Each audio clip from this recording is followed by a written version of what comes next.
आज के इस वीडियो में हम लोग पढ़ेंगे फंडामेंटल यूनिट और डिराइव यूनिट के बारे में। तो फंडामेंटल यूनिट और डिराइव यूनिट क्या होता है इसके बारे में हम लोग डिटेल पढ़ने वाले हैं। तो आज ये क्लास 11 का तीसरा वीडियो है। ये तीसरा बहुत ही इंपॉर्टेंट वीडियो है ना। चलिए बिना देरी किए स्टार्ट करते हैं हम लोग आज के सेशन को। तो फंडामेंटल यूनिट क्या होता है? वैसा फिजिकल क्वांटिटी जिसको डिराइव करने के लिए, जिसको मेजर करने के लिए किसी और का आवश्यकता या किसी और फिजिकल क्वांटिटी का जरूरत नहीं होता है। जैसे मास, लेंथ, टाइम, है ना। मास, लेंथ, टाइम को डिराइव करने के लिए किसी अदर फिजिकल क्वांटिटी का जरूरत नहीं होता है। मास को इजीली डिराइव कर सकते हैं और लेंथ को भी और टाइम को भी, है ना। ये सब है कि जिसको हम लोग मेजर करने के लिए किसी अदर फिजिकल क्वांटिटी का यूज हम लोग इसमें नहीं करेंगे, ठीक है। तो फंडामेंटल यूनिट किसको बोलेंगे? जिसको मेजर करने के लिए किसी और अदर फिजिकल क्वांटिटी का यूज हम लोग नहीं करेंगे। वो इंडिपेंडेंट होता है ना, स्वतंत्र होता है वो, ठीक है। मूल रूप से वो स्वतंत्र होता है मेजर करने के लिए यूनिट उसका, है ना। चलिए फर्स्ट क्लियर हो गया। तो इसमें क्या क्या आ गया? मास, लेंथ और टाइम। अभी हम लोग 3 चल रहे हैं, इसका एग्जाम्पल मान लिए मास, लेंथ एंड टाइम। जस्ट इसका अपोजिट है कौन? Derive unit.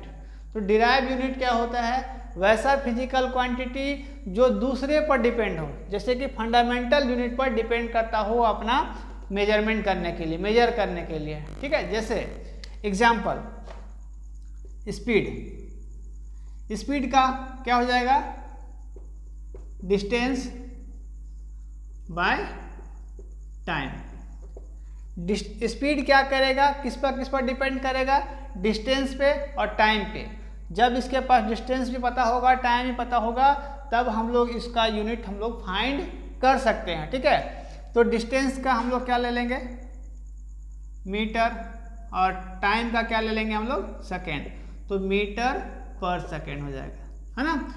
तो स्पीड को डिराइव करने के लिए हमको डिस्टेंस भी पता होना चाहिए और टाइम भी पता होना चाहिए। दो चीज़ पर ये डिपेंड करता है, डिस्टेंस पे और टाइम पे। देखिए टाइम आ गया ना आपका फंडामेंटल यूनिट में। फंडामेंटल यूनिट में आपका क्या था? टाइम।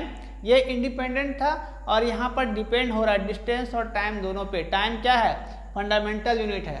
तो डिराइव यूनिट क्या बोलता है कि यह एक ऐसा फिजिकल क्वांटिटी है जिसको मेजरमेंट करने के लिए, मापने के लिए वो अदर क्वांटिटी पर डिपेंड करेगा, जिससे फंडामेंटल यूनिट पर ये डिपेंड करेगा। देखिए यहाँ पर टाइम आ गया ना। ये टाइम जो है, डिस्टेंस और टाइम, स्पीड दोनों को ये इस पर डिपेंड कर रहा है। स्पीड जो है डिपेंड कर रहा है डिस्टेंस और टाइम दोनों पे, तभी इसको हम लोग इसका यूनिट को मेजर कर पाएँ, ठीक है। चलिए अब इसका हम लोग डिफिनेशन करते हैं, उसके बाद इसके आगे बढ़ेंगे, ठीक है। डिफिनेशन को लिखते चलना साथ में।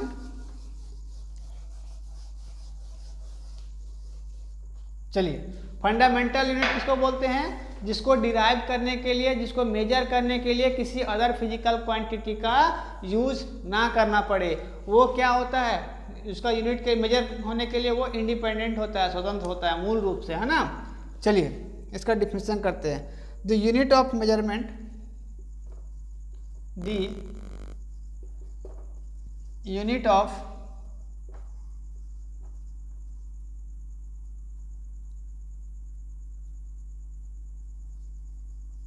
measurement of length, mass and time. Length, mass and time are therefore called fundamental unit या fundamental unit और बेस यूनिट, ठीक है। इसको फंडामेंटल यूनिट और बेस यूनिट दोनों बोलेंगे। इसमें कौन कौन सा आ जाएगा आपका? फर्स्ट है एक ही साथ में लिखते हैं एग्जाम्पल में, है ना। कौन कौन सा फिजिकल क्वांटिटी आ जाएगा, तो इसमें mass, length, time, temperature, mass, length, temperature, electric current,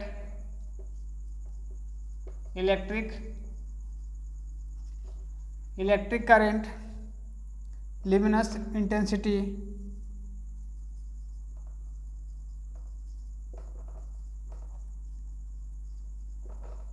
intensity, और आपका लास्ट है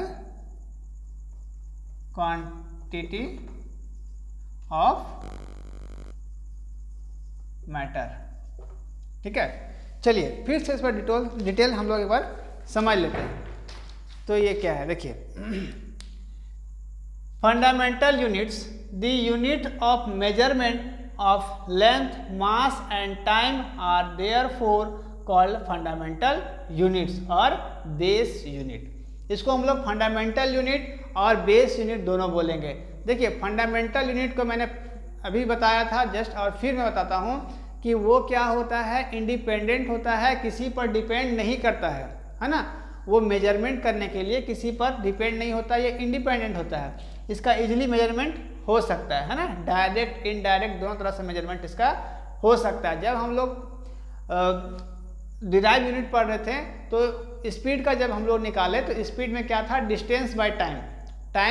जो टाइम क्या है आपका फंडामेंटल यूनिट है उसमें यूज हो रहा था। तो आपका डिराइव यूनिट जब पढ़ेंगे तो वो डिपेंड करेगा किस पर, फंडामेंटल यूनिट पर मेजर करने के लिए, है ना।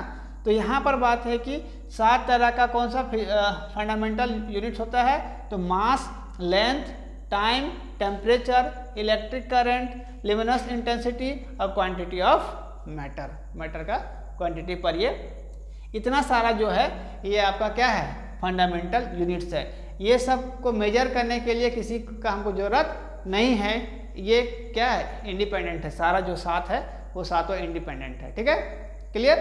अब हम लोग पढ़ते हैं डिराइव यूनिट के बारे में।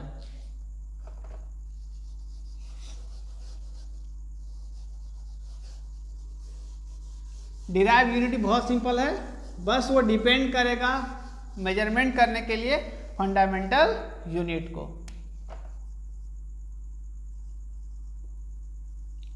डिराइव यूनिट, चलिए इसका डिफिनेशन हम लोग अभी करते हैं। डिराइव्ड यूनिट क्या होता है, the unit of measurement, the unit of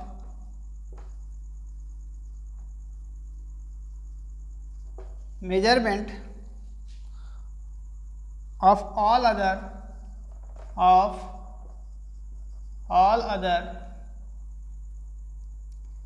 physical quantity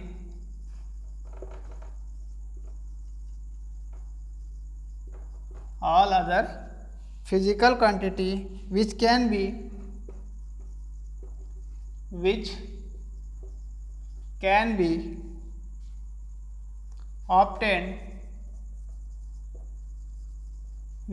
be obtained from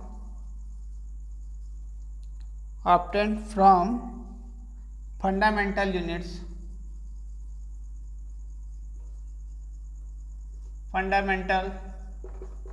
units, are called derived unit. ठीक है, एग्जाम्पल हम लोग लिख लेते हैं। एग्जाम्पल स्पीड का, स्पीड का मैंने क्या बताया, डिस्टेंस बाय टाइम। तो डिस्टेंस को हम लोग मीटर और टाइम को हम लोग सेकेंड, तो इसको क्या हो जाएगा, मीटर पर सेकेंड। ये एस सेकेंड जो है वो ऊपर चला गया। ठीक है, और हम लोग इसका चाहेंगे तो एग्जाम्पल लिख सकते हैं, वर्क हो गया, आपका फोर्स हो गया, पावर हो गया, है ना। चलिए डिराइव यूनिट को समझते हैं एक बार। Derive unit, the unit of measurement of all other physical quantities which can be obtained from fundamental units are called derive unit. ठीक है, इसका मतलब क्या है कि जितना भी डिराइव यूनिट है वो डिपेंड करेगा फंडामेंटल यूनिट पर, तभी वो उसको हम लोग उसका मेजरमेंट पॉसिबल है। ठीक है, ये इंडिपेंडेंट नहीं होगा, ये डिपेंड करेगा किस पर, तो फंडामेंटल यूनिट पर। जैसे कि देखिए स्पीड को अगर डिफाइन करना है तो डिस्टेंस बाय टाइम। ठीक है, तो टाइम क्या है, आपका फंडामेंटल यूनिट है, तो फंडामेंटल यूनिट को यूज़ करके तब हम लोग डिराइव यूनिट को मेजर कर सकते हैं। ठीक है, इसका एग्जांपल लिख लेते हैं, फोर्स, एग्जांपल और लिखते हैं, फोर्स, फिर वर्क, फिर पावर, वर्क एनर्जी भी इसको लिख सकते हैं, एनर्जी, पावर। ठीक है, EDC कर देते हैं। ये सारा क्या है, आपका डिराइव यूनिट का एग्जांपल है। ठीक है, तो एक बार दोनों को अच्छे से समझते हैं, फंडामेंटल यूनिट और डिराइव यूनिट क्या होता है। ठीक है, तो फंडामेंटल यूनिट किसको कहेंगे, जो जिसका मेजरमेंट करने के लिए, जिसको मेजर करने के लिए वो किसी पर डिपेंड नहीं करेगा, वो इंडिपेंडेंट होगा, जैसे मास, लेंथ, टाइम। ठीक है, 3 एग्जांपल मैंने बताया। डिराइव यूनिट किसको बोलेंगे, डिराइव यूनिट क्या होता है, वो डिपेंड करता है, उसको मेजर करने के लिए वो डिपेंड होता है फंडामेंटल आपका यूनिट से। जैसे कि स्पीड को हम लोग लिखते हैं डिस्टेंस बाय टाइम, तो टाइम क्या है, आपका फंडामेंटल यूनिट है, तो ये डिपेंड करेगा टोटली फंडामेंटल यूनिट पर, तभी ये इसका मेजरमेंट पॉसिबल हो पाएगा।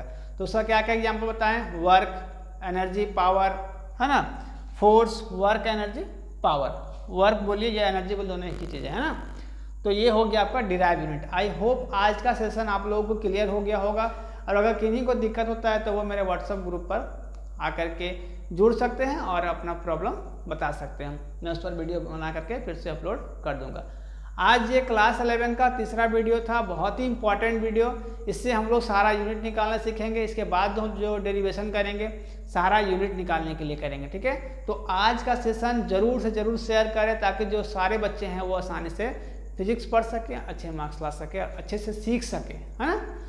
ठीक है, मिलते हैं अगले वीडियो में, तब तक थैंक यू, टेक केयर, जय हिंद। और हाँ, सब्सक्राइब करना नहीं भूलना है। ठीक है, सब्सक्राइब भी करना है, शेयर भी करना है, और बेल आइकन को भी प्रेस करना है, ताकि जो अपडेट्स हैं वो 10 बजे सुबह सबसे पहले आप तक पहुँचे। ठीक है, थैंक यू।